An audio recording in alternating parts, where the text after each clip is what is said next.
하나님께서 오늘 우리에게 주시는 말씀 고린도전서 1장 26절에서 29절 말씀 합독하시겠습니다. 형제들아 너희를 부르심을 보라. 육체를 따라 지혜로운 자가 많지 아니하며 능한 자가 많지 아니하며 문벌 좋은 자가 많지 아니하도다. 그러나 하나님께서 세상에 미련한 것들을 택하사 지혜 있는 자들을 부끄럽게 하려 하시고 세상에 약한 것들을 택하사 강한 것들을 부끄럽게 하려 하시며 하나님께서 세상에 천한 것들과 멸시받는 것들과 없는 것들을 택하사 있는 것들을 폐하려 하시나니 이는 아무 육체도 하나님 앞에서 자랑하지 못하게 하려 하심이라. 아멘. 예수님 당시에 이스라엘 그 땅에는 세금을 거둬들이는 세리들이 두 종류가 있었습니다.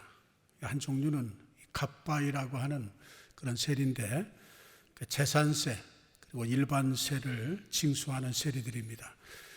그리고 한 종류는 목회즈라고 하는 그런 이 세리인데 수입세나 통행세, 면허세를 거둬들이는 세리입니다. 이들은 로마 제국의 통치를 받으면서 세금 징수의 임무를 맡은 자들입니다. 그러니까 자기 동족의 이 세금을 거둬들여서 로마 정부에 이제 바치는 겁니다. 그러니까 로마 제국의 강력한 그런 권력을 등에 업고 이 백성들에게 많은 세금을 거둬들이는데 전부는 아니지만은 이제 그 중에 일부는 이제 착복을 합니다. 이제 그것으로 자신의 재산을 증식을 하죠. 그리고 백성들을 괴롭힙니다. 그래서 그 당시에 이 세리들이라 하면은 살인 강도범들과 같은 그런 똑같은 수준의 죄인으로 여겼어요. 그러니까 세리다 하면은 그냥 살인범과 같이 그런 중증 죄인들로 그렇게 여겼습니다. 그래서 이스라엘 사람들은 제일 싫어하는 게 뭐냐면 세리들입니다. 아주 너무 싫어했습니다. 그래서 세리라고 하는 이름만 들어도 아주 이를 갈 정도였습니다. 그래서 이 세리는 이스라엘 민족의 역적이다 이렇게 말했어요. 그러니까 이스라엘 사람들이 그렇게 증오하고 싫어하고 정말 살인자로 그렇게 여길 정도로 그랬는데 예수님께서 그 세리를 제자로 삼았어요. 예수께서 세리들을 제자로 부르셨어요. 그 대표적인 사람은 마태입니다. 이 마태가 세리거든요. 그러니까 예수님께서 이스라엘 백성들이 가장 싫어하는 세리를 제자로 삼으니까 이스라엘 백성들에게는 하나의 충격이었습니다. 충격. 여러분 이 세리장 삭개오 알죠? 이 세리 중에 아주 장입니다. 세리장. 세무서장 정도 되는 이 세리장 삭개오 알죠? 삭개오 하면은 어떤 사람이라고 생각합니까?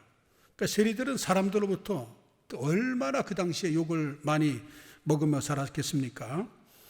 자, 그런데 다는 그렇지 않아요. 이 삭개오라고 하는 세리장은 그래도 예수님을 사모하는 마음이 있었어요.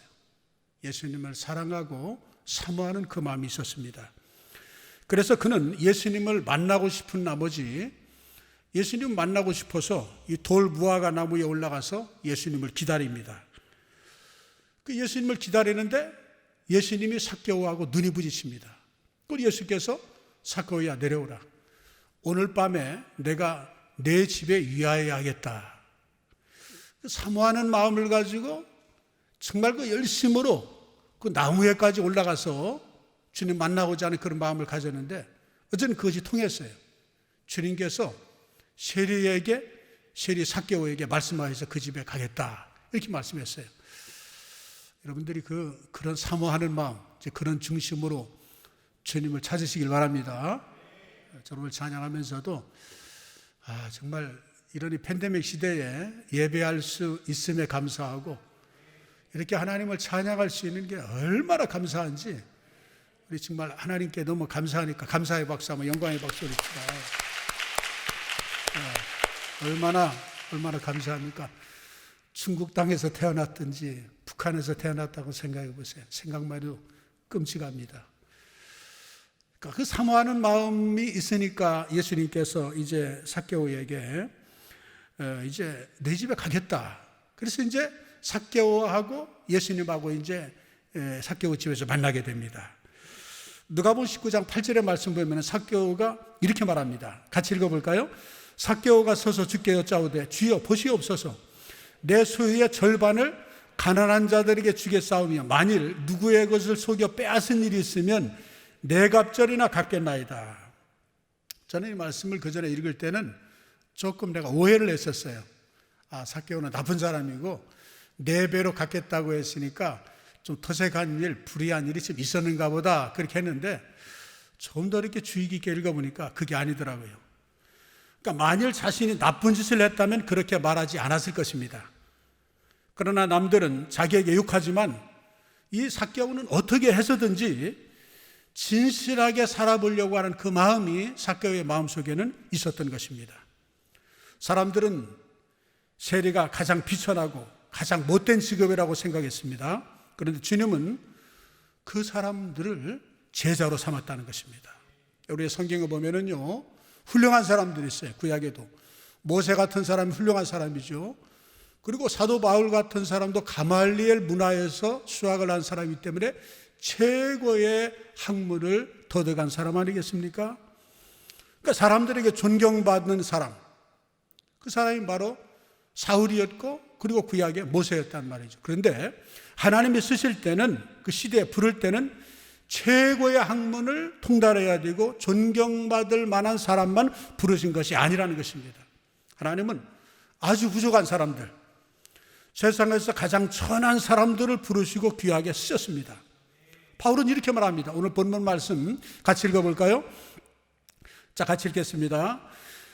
형제들아 너희를 부르심을 보라. 육체를 따라 지혜로운 자가 많지 아니하며 능한 자가 많지 아니하며 문벌 좋은 자가 많지 아니하도다.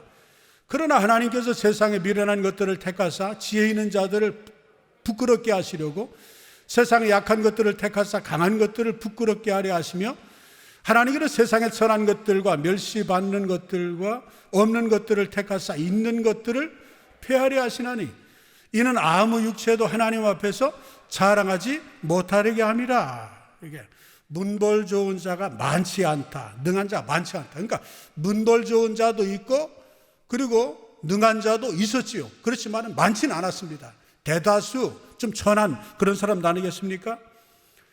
그렇습니다.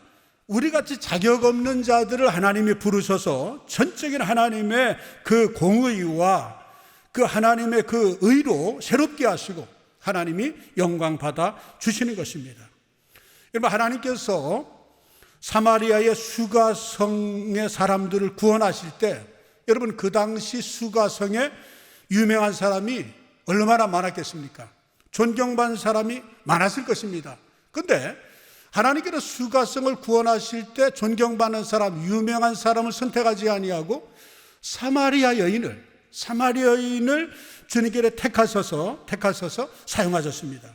이 사마리아 여인은 우리가 잘 아는 대로 과거에 남편이 5명이나 있었어요. 지금 같이 살고 있는 남자도 남편이 아닌 그런 천한 여인입니다. 과거에 남편이 5명이나 있었던 여자니까 얼마나 부끄럽겠어요. 사람들이 우물가에 모여 있을 때 밖에 나오지도 못했습니다. 그래서 점심 먹은 후 다들 낮잠 자는 그 시간, 아주 정오에, 이 정오에는 사람들이 그렇게 나오지 않거든요. 그 시간에 그 여인은 우물에 와서 물을 기러 갔습니다. 부끄러우니까. 사람 접촉하는 게 싫은 거예요. 알만한 사람들은 수가성의 사람들이 다 압니다. 너무나 부끄러워서 얼굴을 들 수 없는 이 천한 여자. 근데 그를 예수님을 만나기 위해서 미리 우물가에서 기다리셨다가 그 여인을 만났다는 것입니다. 그녀를 만나주셨고, 그리고 예수님이 바로 이스라엘 백성들이 기다리는 메시아는 뭡니까? 바로 구원자라는 겁니다. 구원자라고 하는 것을 메시아인 예수님이 그 수가성 여인에게 친히 내가 메시아다, 내가 그다 하면서 자세하게 그에게 가르쳐 주셨습니다. 이 여인은 자신이 메시아를 만나는 것을 알게 되니 견딜 수 없었어요. 야, 나 같은 천한 여자가 예수님 만나다니, 메시아를 만나다니. 그러니까 물동이를 내팽겨 버리고 수가성에 들어가서 내가 행한 모든 일을 내게 말한 사람을 한번 와보라. 설명할 수 없는 거예요. 설명할 수 없는 거예요. 와보라. 가멘스. 와보라요. 너무나 기쁘고 너무나 즐거워서 말로 표현할 수 없으니까 한번 와보라. 이는 그리스도가 아니냐? 그분이 메시아다, 구원자다. 그리고 예수님을 증거하기 시작했습니다. 사람들을 불러왔습니다. 예수님으로부터 말씀을 들었습니다. 와보라고 했으니까 제가 설명할 수 없어요. 초청만 했어요. 예수님께서 수가성 여인의 초청을 받아서 온 사람들에게 예수님이 말씀합니다. 이 수가성 여인이 시간이 부족한 거예요. 이 많은 사람들 복음을 드려야 되는데 이틀을 더 머물게 요청을 합니다. 예수님으로부터 충분히 말씀을 드려야 하기 때문에, 그리고 모두 다 예수를 믿게 되는 수가성이다 복음의 역사가 일어났다는 것입니다. 하나님께서는 세상에 잘난 사람만 부르시거나 잘난 사람만 들어쓰시는 것이 아닙니다. 죄 없는 사람들만 찾으시는 것이 아닙니다. 예수님은 의인을 부르러 온 것이 아니라 죄인을 회개시키러 오셨다고 말씀했습니다.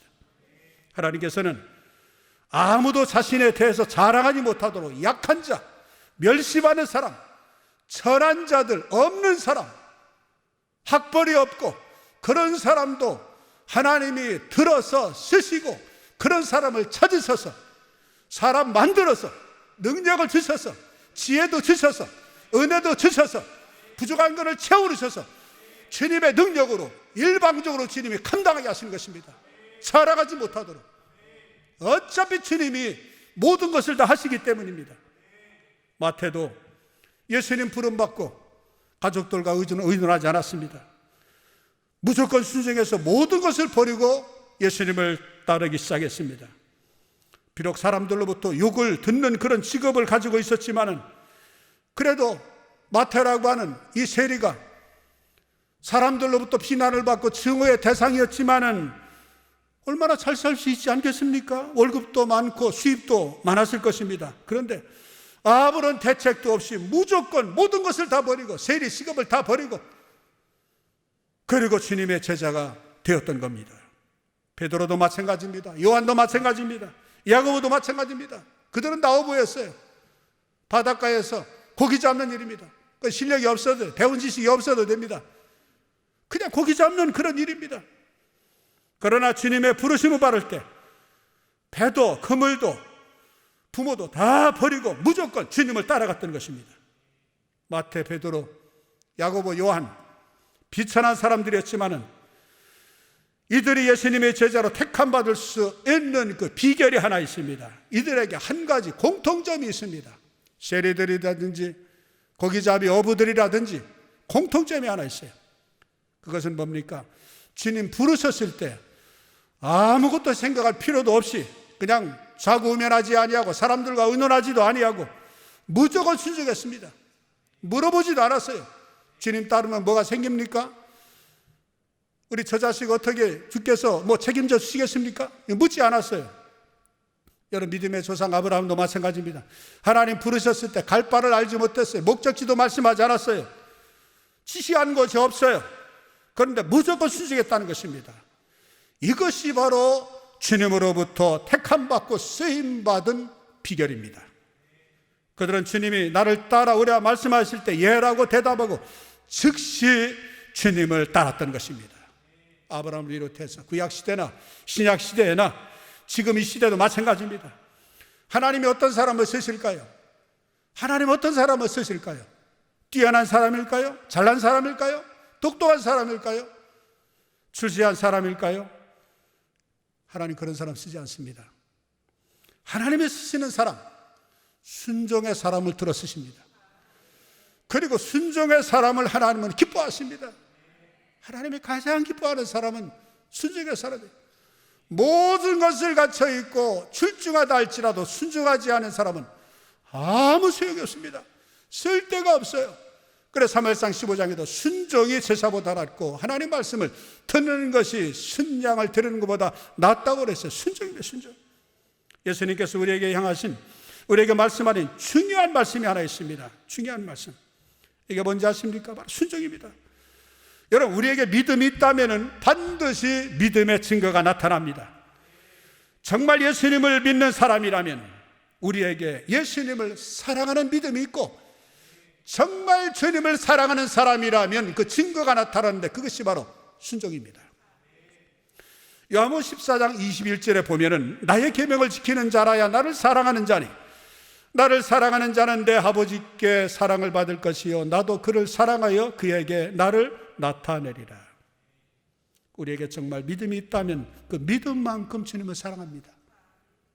그래서 정말 주님의 은혜에 감사해서 정말 주님을 믿고 따르고 신뢰하는 사람이 나타나는 것 중에 하나가 바로 하나님을 사랑하는 거예요. 그래, 믿음과 사랑은 이건 정비례합니다.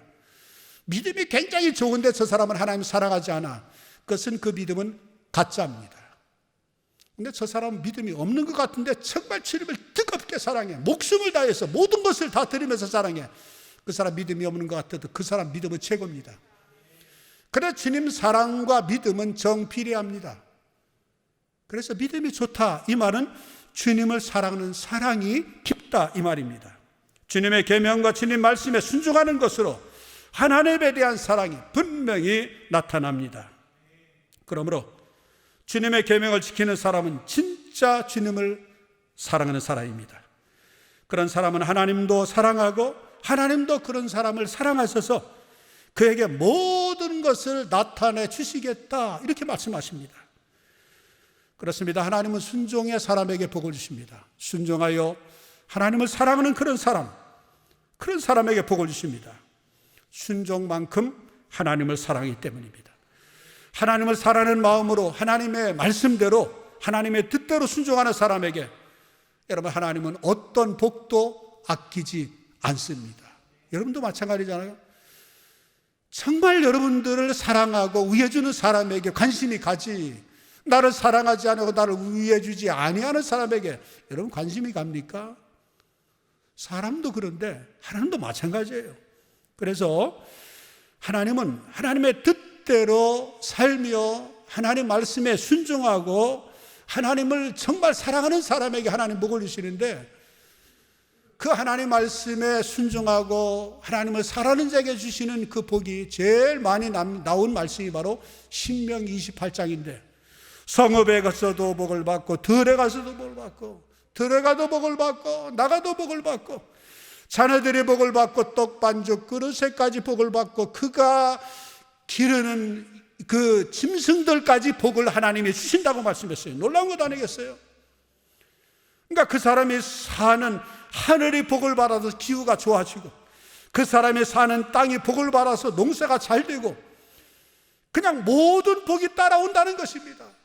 그러니까 하나님을 섬기는 나라와 민족은 잘 될 수밖에 없고 풍성할 수밖에 없고 수확이 많아질 수밖에 없고, 반대로 하나님을 섬기지 아니하고 우상을 숭배하는 나라는 결코 잘 될 수가 없어요. 아무리 비옥한 땅이라 할지라도 열매가 없고, 반면에 아무리 척박한 땅이라 할지라도 하나님을 섬기면 그 땅은 비옥해지고 수확을 많이 얻을 수 있다는 것입니다. 문제는 땅이 문제가 아니라 어떤 사람이 관리하고 어떤 사람이 농사하느냐, 하나님을 섬기고 하나님을 사랑하고 하나님의 말씀에 순종하는 여부인 것입니다. 순종의 사람은 하나님을 사랑하는 사람이기 때문에 하나님이 그 사람을 얼마나 기뻐하시는지, 하나님을 사랑하는 사람에게 복을 주시고 하나님은 그 사람들에게 복을 주시는 것을 아까워하지 않아요.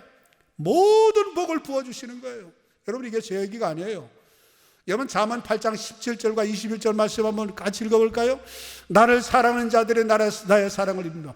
나를 간절히 찾는 자가 나를 만날 것이니라. 21절에 이는 나를 사랑하는 자가 재물을 얻어서 그 곳간에 채우게 하라 하심이라. 나를 사랑하는 자의 재물, 자가 재물을 얻어서 나를 사랑하는 자의 곳간에, 저금통에, 통장에, 그 사람의 창고에 채워주신다는 거예요. 내가 채워가는 것이 아니라 하나님을 사랑하면은 사랑하는 그 사람의 그 모든 그 삶 속에 하나님이 채워주신다는 것입니다. 그뿐만이 아니에요. 하나님은 하나님을 사랑하고 하나님께 순종하는 순종의 사랑과 하나님이 함께 하신다는 것입니다. 놀라운 거예요. 요한복음 14장 23절 보세요. 같이 읽어볼까요? 예수께서 대답하여 이르시되 사람이 나를 사랑하면 내 말을 지키리니 내 아버지께서 그를 사랑하실 것이요 우리가 그에게 가서 거처를 그와 함께 하리라. 제가 이 말씀을 거짓말 안 못해서 아침에 20번을 했어요. 20번. 읽어도 감동이고 묵상하고 묵상해도 저는 이거보다 큰 은혜가 없어요. 감리교회 창시자인 요한 웨슬레 선생님은 우리 그리스도인들에게 최고의 복이 뭐냐? 임마누엘, 하나님이 함께하는 것.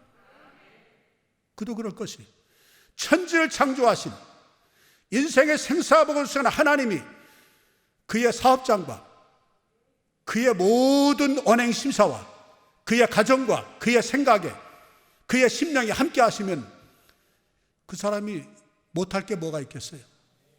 그 사람이 최고가 아니겠어요? 가장 행복한 사람 아니겠어요?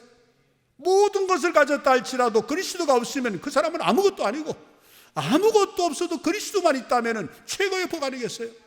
자, 그런데 보십시오. 오늘 말씀이 얼마나 중요한 말씀이냐면 주님을 정말 사랑하는 사람이라면 주님 말씀에 순종을 합니다. 하나님은 그 사람을 사랑하실 뿐만 아니라 성부, 성자, 성령께서 이 사람과 함께 하신다는 것입니다. 그 사람이 있는 곳에 성부, 성자, 성령 하나님이 함께 하시는데 보세요. 거처를 그와 함께 하리라. 이거 뭡니까? 아예 그 사람 속에 그냥 내주해서 그 사람하고 살겠다 이거예요. 그 사람 속에 살겠다. 그러면 끝난 거예요. 그 사람이 가는 곳에 함께 하겠다 이거. 함께 하겠다. 함께 하겠다. 이 말씀을 여러분들 그대로 믿으시기 바랍니다. 이 말씀을 우리는 붙잡아야 합니다. 그런데 우리가 왜 주님을 기쁘시게 하지 못합니까? 이유는 하나예요. 순종하지 않기 때문에. 왜 하나님 말씀대로 하나님의 뜻대로 살지 못합니까? 순종의 삶을 살지 않으니까. 순종하지 아니하면 하나님의 뜻대로 안 사는 겁니다. 하나님의 뜻대로 산다는 것은 주님 말씀에 순종하는 거예요. 왜 하나님의 사랑을 받지 못하고 복을 받지 못합니까? 이유는 하나예요. 다른 데 찾지 마세요. 하나님 말씀에 순종의 삶을 살지 않기 때문에. 순종하는 것이 하나님을 사랑하는 것이고 순종이 복이고 순종이 하나님의 뜻대로 사는 것입니다. 만일 인간의 노력으로만 성공할 수 있다면 아마 세상에 성공하지 못할 사람이 어디 있겠습니까? 그러나 여러분들 속지 마십시오. 절대 주권은 하나님의 손에 있습니다. 전능하신 하나님의 손에 있습니다. 우리가 흥하고 망하는 것, 잘되고 형통하는 것은 여러분들의 어떤 행위에 있는 것이 아닙니다. 인간관계에 소위 말하면 여러분들의 수단에 있는 것이 아닙니다. 여러분 속지 마십시오. 우리가 잘되고 못되고 형통하고 흥하고 망하는 죽고 사는 모든 것은 부귀영화 모든 것은 내게 있지 않고 내게 있다고 하나님이 분명히 선언합니다. 하나님의 손에 있습니다. 그러므로 하나님이 복을 주셔야 우리가 복을 받습니다. 하나님이 복을 주시면 복을 받는 것입니다. 그러므로 하나님의 사랑과 복을 받으려면 다른 거 없어요. 하나님 말씀에 순종해야 합니다. 우리가 왜 하나님 앞에 쓰임받지 못합니까? 이유는 하나예요. 순종하지 않기 때문입니다. 말씀대로 살지 않냐고 멋대로 살고 그냥 기분 내키는 대로 기분 따라 헌금하고 기분 따라 봉사하고 기분 나쁘면 그냥 봉사도 안 해. 기분 나쁜 뭐 여기에 계신 분은 그 사람 그런 분들 한 분도 안 계시지만 기분 따라 아주 기분파. 좀 기분이 안 좋으면 안색이 안 좋으면 뭐 이것저것 하면 안 해요. 그 기분파 신앙 절대로 복을 받을 수 없어요. 그건 잘못된 신앙입니다. 우리는 변함없는 주님의 말씀에 순종하고 주님의 말씀이라면 무조건 순종하는 그 사람이 믿음의 사람이고 그 사람의 삶이 바로 믿음의 삶이고 그 삶이 바로 올바른 신앙이고 그 올바른 그 믿음의 사람에게 하나님 복을 주신다 이 말입니다. 주님 말씀대로 순종하며 사는 것 이것은 너무나 중요한 것입니다. 우리도 마태와 같이 순종한다면 반드시 우리는 복을 받습니다. 마가복음 10장 28절로 30절의 말씀에 보면은 이 말씀 굉장히 중요한 말씀이니까 같이 한번 읽어볼까요? 베드로가 여짜와 이르되 보소서 우리가 모든 것을 버리고 주를 따랐나이다. 예수께서 이르시되 내가 진실로 너에게 이르노니 나와 복음을 위하여 집이나 형제나 자매나 어머니나 아버지나 자식이나 전토를 벌인 자는 현세에 있어 집과 형제와 자매와 어머니와 자식과 전토를 100배나 받되 박해를 겸하여 받고 내세 영생을 받지 못할 자가 없느니라. 우리가 주님과 복음을 위해서 모든 것을 버리고 주님을 따라가다 보면은 부모, 형제도 잘 모시지 못할 수가 있어요. 자식도 제대로 돌보지 못하는 등 희생을 감수해야 됩니다. 희생이 따릅니다. 그리고 희생이 해야 될 일이 많습니다. 그냥 설렁설렁 그냥 두 마음을 품고, 그리고 마태복음 6장 25절에 말씀한 것처럼 그냥 두 주인을 섬기고 하나님도 섬기고 물질도 섬기고 그냥 적당주의로 살아가면은 그 희생을 감수하지 않아도 돼요. 그런데 정말 제대로 예수를 믿으면, 정말 하나님을 사랑하는 마음으로 온전히 주의를 성수하고 온전히 헌신, 봉사, 충성을 하려면 많은 희생이 따릅니다. 물질적인, 어떤 시간적인 많은 스트레스, 많은 고난이 따릅니다. 여러분, 방금 우리가 읽은 이 말씀은요, 주님과 복음을 위해 산 사람을 주님은 책임져 주신다는 약속의 말씀입니다. 100배로 주시겠다는 약속입니다. 여러분, 이 약속의 말씀을 그대로 믿어보십시오. 우리는 천국에서 상급을 받을 뿐만 아니라 이 땅에 사는 동안에도 주님이 다 책임져 주신다는 것을 믿으시기 바랍니다. 말씀을 그냥 믿으십시오. 여러분들이 해석을 하려고 하지 말고 여러분들의 생각과 여러분들의 일상의 생활 속에 여러분들의 경험치를 가지고 하나님 말씀을 판단하지 말라 이거예요. 마태복음 6장 33절, 너희는 먼저 그의 나라와 그 일을 구하라. 먼저. 그래야만 이 모든 것을 너에게 더하시리라. 말씀을 그대로 믿으십시오. 그대로 믿으십시오. 예수를 믿어 구원받은 그리스도인들은 무엇보다도 복을 받은 사람들입니다. 구원받은 사람들이기 때문입니다. 여러분, 이 세상에 사는 것으로 끝나는 것이 결코 아닙니다. 천국 가서 영원한 생명을 누릴 하나님의 자녀가 됨을 믿으시면 아멘 합시다. 여러분들은 예수님을 믿게 된 것을 정말 감사하십니까? 여러분, 예수 믿게 된 것을 감사해야 될 것이 있어요. 내가 예수 믿어서 구원받았는데, 아니에요. 예수 믿게 된 것을 왜 감사해야 되는가 하면 자기 마음대로 예수님을 믿게 된 것이 아니기 때문입니다. 하나님이 택하신 백성들, 영생 주시기로 작정된 사람들만 예수 믿게 되어 있어요. 그러니까 예수를 믿어서 구원받았다 한들 내가 믿어서 구원받은 것이 아니라 내게 믿음 주셔서 예수를 믿게 하셨고, 그리고 믿음으로 영생을 우리가 얻었기 때문에 이게 감사할 일입니다. 그리고 예수님을 믿고 구원받았다 할지라도 내 믿음, 내 의지로 믿은 것이 아니라 고린도서에 말씀했어요. 성령이 역사하지 아니하면 예수를 주라고 고백할 수가 없다고 그랬어요. 오늘 이 자리에 나와서 우리가 예배할 수 있게 된 우리가 감사해서 하나님께 박수 영광 드렸지. 왠 줄 아세요? 요한복음 6장 68절에 뭐라고 말씀하죠? 성령이 이끌지 않으면 내게 아무라도 올 자가 없다고 했어요. 목사님, 내가 오늘 일어나고 시간 알고 계획하고 해서 주일인 줄 알고 왔는데요. 아니에요. 그 마음, 그 생각을 가졌다면 아름다운 마음, 아름다운 생각입니다. 좋은 생각입니다. 그 아름다운, 좋은, 이쁜 마음을 누가 주십니까? 성령이 주신 거예요. 성령이 끌어주셨어요. 믿게 하셨어요. 너희가 그 은혜를 인하여 믿음으로 말미암아 구원을 얻는다는 이것이 너희에게서 난 것은 하나님의 선물의 행위로 말미암지 않기 때문에 누구든지 자랑할 수 없다. 예수 믿고 구원받은 것은 자랑할 일이 아니라 감사할 일이에요.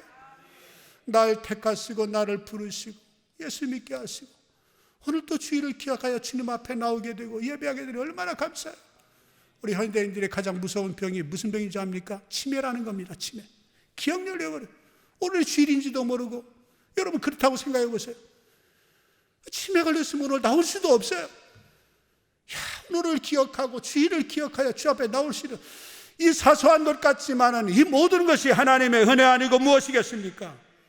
그런데 이보다 더 큰 복이 무엇인지 아십니까? 하나님의 영광을 위해 쓰임받는 복입니다. 하나님의 기쁘신 뜻을 이루기 위해 쓰임받는 사람이 되는 복, 이것이 얼마나 귀한 복인지 모릅니다. 여러분들은 이 세상에서 어떻게 사는 것이 가장 복된 삶이라고 생각합니까?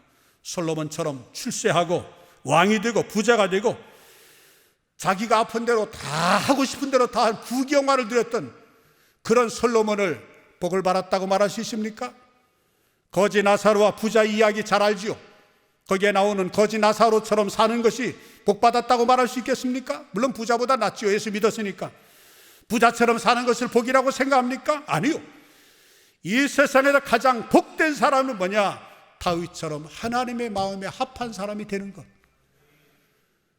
이새의 아들 다윗을 만나니 내 마음에 합한 사람이라 내 뜻을 다 이루게라고 사도행전 13장 22절에 말씀해 주셨어요. 하나님의 그 뜻대로 살아서 하나님 마음에 맞는 사람이 돼서 하나님의 뜻을 이루어 드리는 사람, 하나님이 기뻐하시는 모든 뜻을 이루는 데 쓰임받는 사람, 그 사람이 복을 받은 사람입니다. 그래 다윗은요, 역대상 29장 28절에 말씀 보니까 그가 나이 많아 늙도록 부하고 존귀를 누리다가 죽음에 그의 아들 솔로몬이 대신하여 왕이 되니라. 나이가 많았어요. 장수의 복을 받았어요. 늙도록 부여했어요. 마지막까지 부여했단 말이에요. 존귀를 누리다가 지병으로 사고로 어떤 어려움을 겪은 것이 아니라 그냥 자연사였어요. 얼마나 큰 복입니까? 왜 그랬습니까? 하나님 마음에 합한 사람이었고 하나님의 뜻대로 살았기 때문에. 마태는 주님 부르심을 받아 제자 노릇하다가 에티오피아에 가다 전도하다가 순교했어요. 사도 바울도 모든 것을 배설물처럼 여기고 오직 주님과 복음을 위해 살다가 순교했어요. 12 제자 모두 다 순교했어요. 요세푸스라고 하는 그 당시에 그 역사학자가 가룟 유다를 보선해서 마띠아를 뽑았지요. 12 제자들을 다 보고를 했는데 다 순교했어요. 의심 많은 도마도 예수님 만나고 나서 나의 주시며 나의 하나님이십니다라고 요한복음 20장 20절에 고백을 하고, 그리고 인도에 가서 복음을 전하다가 죽창을 맞았어요. 죽창을 맞은 채로 끝까지 복음을 증거하면서 마지막 한 사람에까지 복음을 증거하다가 인도에서 순교를 당했습니다. 그 외에도 많은 성도들이 고난을 받으면서 주님과 복음을 위해 살다가 순교하는 것을 영생으로 생각했습니다. 왜 그랬을까요? 현재의 고난은 장차 하나에게 나타날 영광과 좋게 비교할 수 없다고 하는 로마서 8장 18절의 말씀을 그대로 믿었던 것입니다. 이 세상에서 고난 받는 것은 잠시 동안입니다. 그러나 주님 때문에 당하는 고난의 보상, 하나님 나라에서 받을 영광은 이 땅에서도 복을 받지만 하나님 나라에서 받을 영광과 누릴 보상은 우리가 상상할 수 없는 그런 복을 받는 것입니다. 비교할 수가 없습니다. 그래서 No cross, no crown. 십자가 없이 영광의 면류관은 없습니다. 십자가 없이, 고난 없이 영광의 면류관은 없습니다. 말씀을 맺습니다.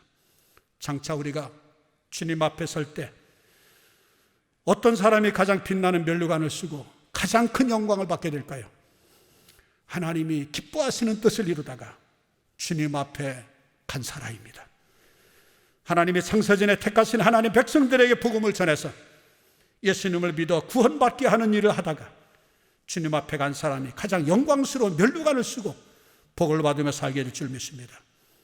그래서 사도 바울은 감옥에서 순교할 날을 기다리면서도 열심히 복을 증거하면서 그 속에서도 빌립보 성도들에게 기뻐하라, 내가 다시 말하노니 기뻐하라고 무려 빌립보서에 16번씩이나 반복하며 기뻐하라고 말합니다.